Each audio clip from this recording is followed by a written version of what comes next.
There are a couple of strong memories of Glenn that I think are worth sharing. The first of those was right after Diane and I were married and I started teaching in Spirit Lake. It didn't take long to realize that what I was teaching was the same thing that Glenn was teaching.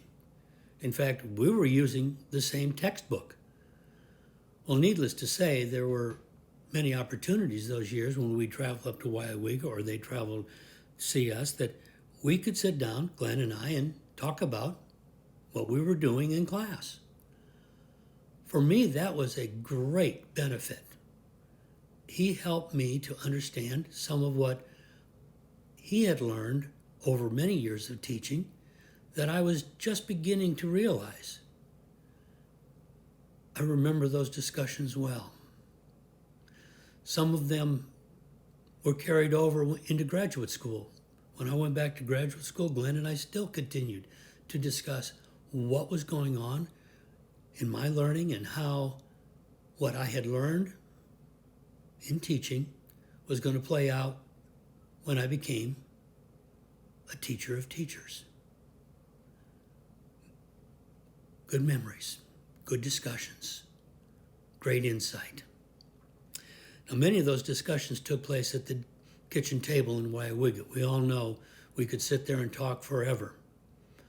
But many of those discussions also took place in the basement while Glenn and I were working on a project. Something he was working on, something that I was working on, something that, we needed for our home, whatever it might be.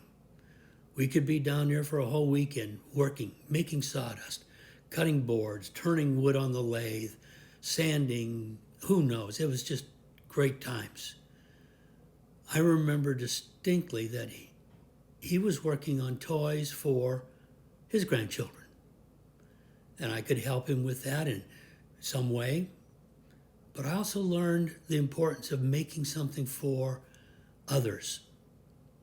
And I used those skills, what I learned from him in those basement weekends, to build a full set of trucks for my grandson, Charlie.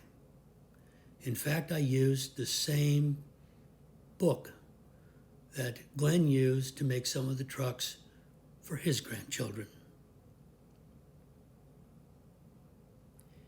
He was a mentor. He was a good sounding board. I'd like to think it went both ways. Those memories of discussions and woodworking projects are good memories and will be mine to carry forever. Glenn will be missed, but his memories will live on. Blessings to all.